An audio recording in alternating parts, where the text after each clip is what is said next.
Before moving on to the topic that I'd like to touch upon today, I'm first going to come back to the core definition of what negative therapy is, because I've been using the term a lot, and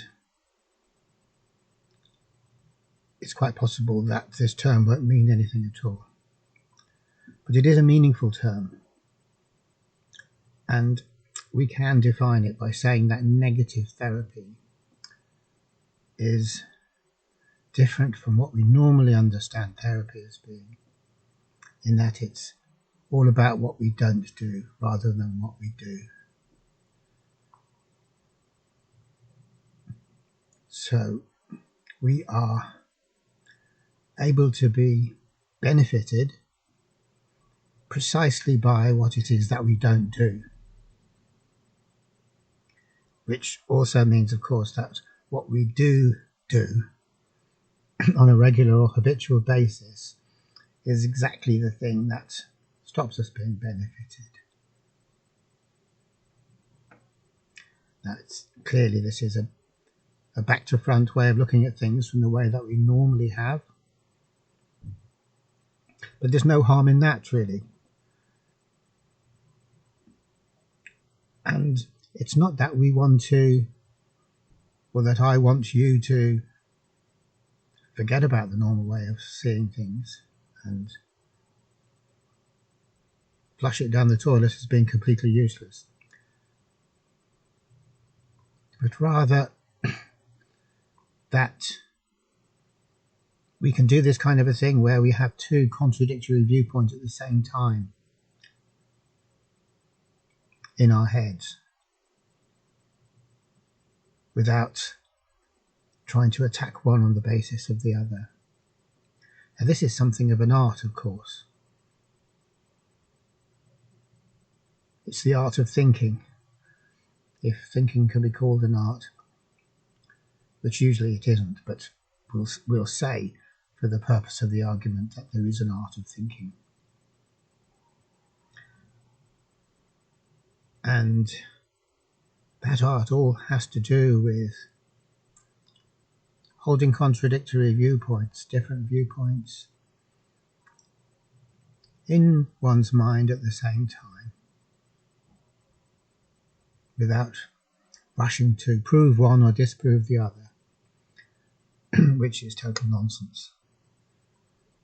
When we try to prove one and disprove the other, we're just collapsing our consciousness. Consciousness is that which can contain multiple views of reality. So, if we can try and contain both the positive view of therapy and the negative view of therapy at the same time, without saying that one disproves the other, then we stand a good chance of getting something out of the exercise. So the idea that it's what we don't do that is really crucial isn't too hard to explain once we take the time to actually look at it. And we can think of loads of things where trying to do something spoils it. And when we stop trying to do it, it can, in that case, happen very easily. And the simplest one, I suppose we all know, is where we're trying to think of somebody's name, and the harder we think, the less able, the more blocked we are, the less able we are. So we give up on it. And quite often the name pops right into our head with no effort on our part, no determined, methodical attempt to retrieve the information. In fact, it's the determined and methodical attempt to retrieve the information that blocks the information. Now, everyone knows this, and we're not going to argue about it. But it seems like a small little thing, maybe an oddity, so we don't really generalize it and see it as an important principle. But it is. not just an important principle, it's a vital principle. And if we don't see this vital principle, then we're getting off on the wrong footing the whole time and tripping ourselves up the whole time. Life's going to be much more difficult and frustrating if we don't understand this principle. Another example is being happy. This is a fairly pertinent example, since everyone wants to be happy, everyone likes being happy. I think it's fair enough to say, even though sometimes we say that certain people don't like being happy. I don't think that's really true. I think that's just a form of blaming. And it's said that every single human being you ever meet is doing what they think is going to bring them happiness. People do lots of things, they have lots of different approaches. People can do some weird things. But the common theme is that we're all doing whatever we think is going to bring us happiness. So that's nice and simple. It's nice and simple, but it doesn't mean that that's actually going to work. But it explains the motivation behind human activities, most human activities, not all.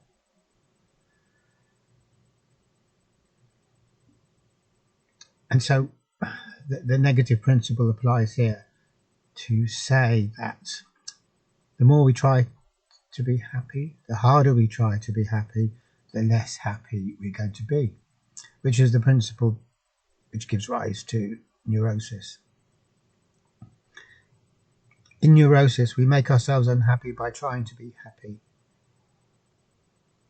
Or an alternative way of formulating that is to say that in neurosis, we put ourselves through suffering by trying to avoid suffering. And those two formulations may seem to be different, but a moment's thought is all that's needed to see that they're actually the same thing. Trying to be happy on purpose is exactly the same thing as trying to be not suffering on purpose. Either way, it's counterproductive. It's counterproductive trying to escape our legitimate mental pain, and it's counterproductive trying to be happy. So this is a very simple example of the principle, and it's one that is very readily understood, even though in practice, obviously, we forget all about it, or maybe we never actually see it. But when it's explained to us, we can understand it easily enough. It's not rocket science, as they say. Why they say that, I don't know. So another example of the negative principle, which is very, very similar to the last one, is that we can't be peaceful on purpose.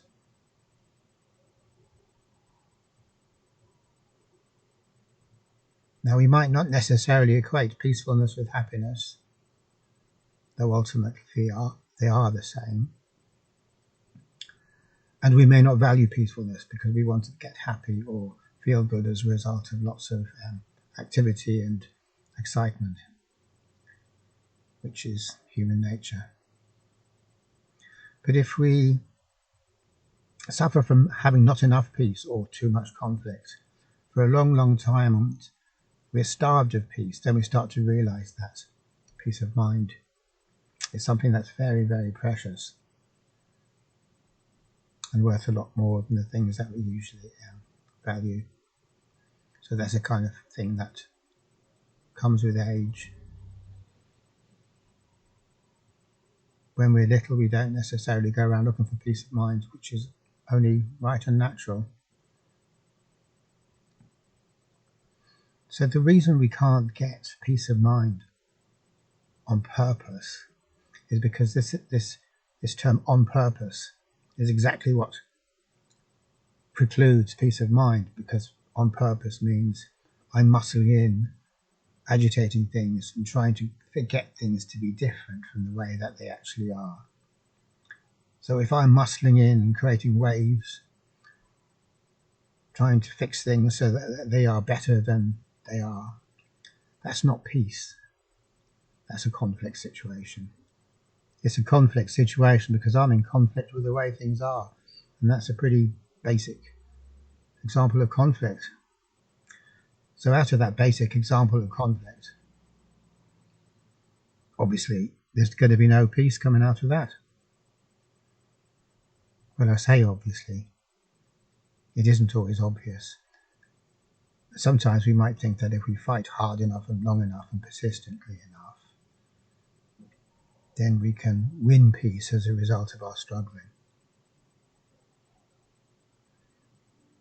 And this doesn't seem like a particularly smart theory, but we do tend to act on that basis, not because we clearly spell it out to ourselves, but because it's more of a reflex reaction on our part. That if we don't get what we want, we just try extra harder. If at first you don't succeed, and so on. And in some cases, this little bit of wisdom, if at first you don't succeed, is good. But when it comes to mental health, it's not good. Because if we apply it to mental health, then it turns into, if at first you don't succeed, keep on trying and trying and trying, even though your attempts to succeed are bringing you suffering. So there we have a recipe, which is actually the neurotic recipe. It's a recipe for neurosis. So that's a tried and trusted recipe. It works every time. And in our day-to-day lives, we kind of think if we fight hard enough and long enough, we will be rewarded in some way. If not on earth, in heaven. And so there is this deep-rooted view that we can't just sit on our asses and wait for it to come to us. And if we want it, we've got to go and get it.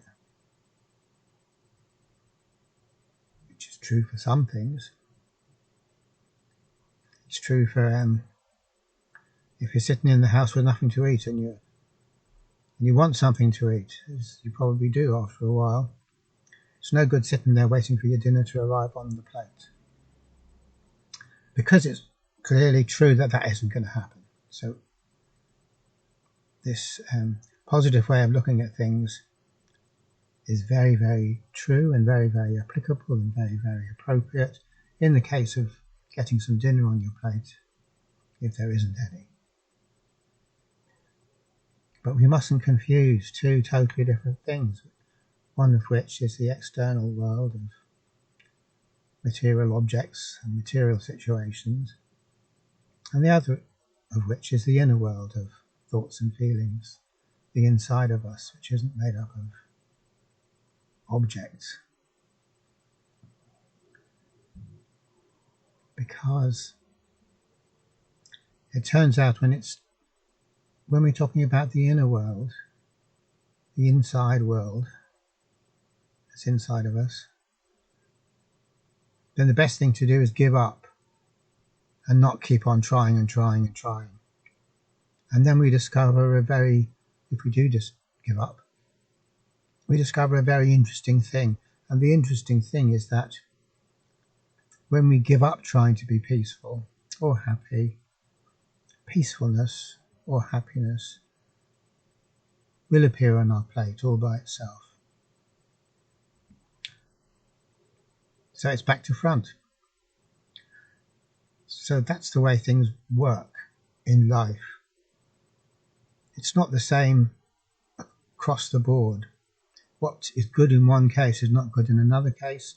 What is a true principle in one case, i.e. the outer world, is not a true principle in the internal world, the world of the psyche. Now that shouldn't be too hard for us to get, but it is. because we insist on thinking everything's just the same, and what works in one field or domain has to work in the other, even though experience shows us time and time again throughout the whole of our lives that trying to force it to happen and make it happen doesn't work when it comes to the psyche. And psychotherapists call that resistance. Jung calls it resistance. And Jung says what we resist persists. So resisting's fine. You resist away, and whatever it is we're resisting persists away. So there we are, stuck in that situation. And it's really no exaggeration to say that we can get stuck in that situation one way or another for the entirety of our lives, simply because we have not seen the truth of the negative principle. The negative principle being that it's not what you do that counts, but what you don't do. Now, even to say it as I just said it, it sounds remarkably simple. There doesn't seem to be a big deal about how we should understand it, why we don't understand it, but there obviously is. Because even when we're talking to people who are professional mental health workers, for the most part, it's all positive. It's positive all the way. And I'm not saying positive is bad or terrible or stupid, even though it can be. I'm just saying we have to be able to see that there is the negative approach and the positive approach, and see this both at the same time. And that way we kind of get a bit wiser, and we don't just keep hammering away with the same old tool no matter what. Like Abraham Maslow's carpenter, whose only tool is a hammer. We don't keep hammering everything in sight.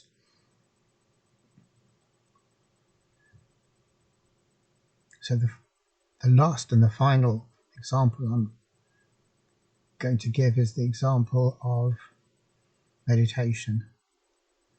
And in meditation, it could be said that I don't think it's a good way of putting it, but it could be said that the object is to find stillness within us. And that kind of sounds okay. It kind of sounds like what people would say meditation or mindfulness is. But again, we're bringing the positive attitude to bear, and that's not going to help us. It's not just going to not help us, it's going to act against us. We're incurring counterproductivity in a big way. And if we do start practicing meditation, we can see very simply and very easily for ourselves, which is the only way to see anything, obviously. As Krishnamurti says, someone else's truth is not truth. And what we see for ourselves is the more we want to find that stillness, the further the stillness runs away from us. So to say that the object of meditation is to find stillness strongly implies that we want to find stillness, and that jinxes the whole endeavour, because we're not ever going to find it if that's what we want. The reason being that that little word want is the opposite of stillness. So when we got wanting, we can't get stillness or peace at the other end of it. Wanting only ever leads to more wanting and more wanting. And along that road, there might be times when we think we've actually found what we wanted to find. And then there's a kind of false sense of peace or a false sense of stillness. And we think, yeah, this is it. And that's very common in human experience. It's kind of like a false sanity. We think we've got something.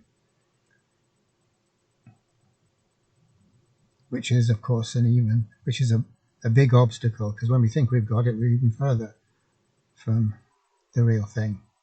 At least if we know we haven't got it, we're closer to it. So we'd have to redefine meditation or mindfulness in order to try and sidestep that particular trap of falling into positive thinking or falling into the positive paradigm, and say that in mindfulness or in meditation, what we're doing is actually not trying to find anything at all. In other words, we don't have any agenda. We're just relating to ourselves as we are. And we're not looking for anything else in any way. Now, in everyday life, we're always going around looking for something, with ideas about something that we'd like to have happen, or ideas about things that we wouldn't like to happen. So we live in this particular way where we've always got an agenda. We've always got agendas on the go, agendas we don't even know about, agendas within agendas within agendas.